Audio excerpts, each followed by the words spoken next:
Thank you very much, Mr. President, and thank you, Mr. Reyes, for allowing this. I know it's easier not to talk about this than to talk about it a little bit, but I think this is the crux of the matter.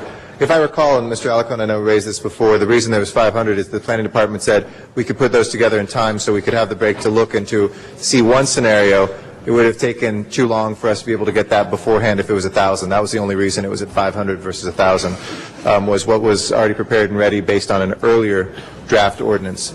The reason I said that these would be good to have is I think, again, having this information and knowledge about where these would be is critical for us to make good decisions.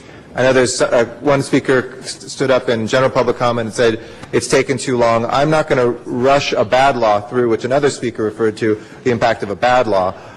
If we had arrived at a good balance and a number that we basically, most of us agreed, or at least 2/3 of us probably agreed on the number, it had, I think, an even better vote than that.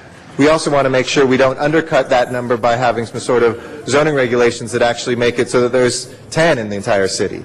And that's all that I was saying, is that I think we've done a very good job of taking steps forward, that there should be 2 or 3 in a given planning area, that we should give special consideration to folks who are good operators who have been playing by the rules, and the fact that under some of these regulations they will have to relocate, and we want them to locate to better, more appropriate places, but also not completely go out of business.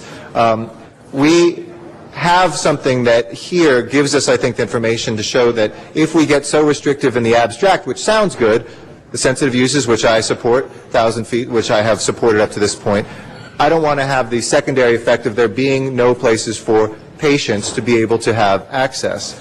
The problem is that we have the problem is that we all, I think, in this room, no matter where we are, can agree we have a pretty bad law out there right now. And so I was very pleased to see and to read about perhaps the voters will be able to clarify once and for all a different law on medical marijuana so we can get back in the business of regulating land use just as we do with bars, just as we do with grocery stores, just as we do with all sorts of use, and not be in the policing business around medical marijuana. To me, that would be a very positive thing. And I'm not looking for applause. I appreciate that, and people can vote however they want to vote on that, and I think it will clarify one way or the other. Polls seem to indicate one direction. Tim Rutten's column in the LA Times today I thought was very good, that we're saying that laws and maybe the political will is a little bit behind perhaps where the people's will is on this. But we as a city have never been in charge of those laws. They've been at the federal or state level. What we do is land use. And so our challenge in this interim period, if the laws don't change, we have kind of a lemon of a law that wasn't very clear with what its intention was. It can be read in multiple ways. Clearly, people around here who are intelligent have read it in different ways. We've heard legal opinions and court decisions that have read it in different ways. But what we must ensure, in my opinion, is in this interim, there is access for patients who badly need this medicine. And to do that, I would just ask that over the holidays you look at and we work as we get the 1,000. I mean, if this is the restrictions at 500, I think the 1,000-foot buffer will also bear out where these will be. And my worry, one thing I can in good conscience do, not because it's pro-marijuana or anti-marijuana, is I can in good conscience create these mega dispensaries because I think of the impact it will have on communities, even if it's in an industrial park. It's not fair for patients to drive, if they don't live near industrial land, many, many miles.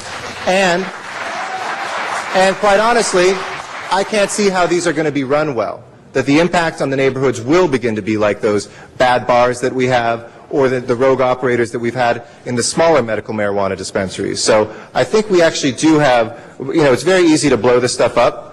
We had many, many baby steps to get here. It's easier just not to talk about this and say, why do we have to keep doing this? I've heard that around. But we have to do it right, folks. And that is our obligation as elected officials. And I think these maps begin to give us the opportunity to sit down during the break with folks who have been good operators, with our community members who aren't involved in any way in medical marijuana dispensaries, and say, this is the impact if we pass it this way, or this way.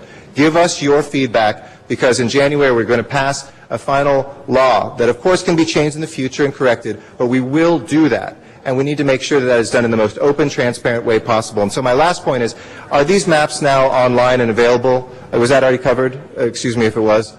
If they're not online, we will certainly make an effort to get them online either today or tomorrow. If we could work with the Information Technology Agency so that when folks just go to the lacity.org, this is certainly a hot issue, the kind of what's hot stuff, those initial 10 or so links, that it would be right there. Then folks can look at them as well.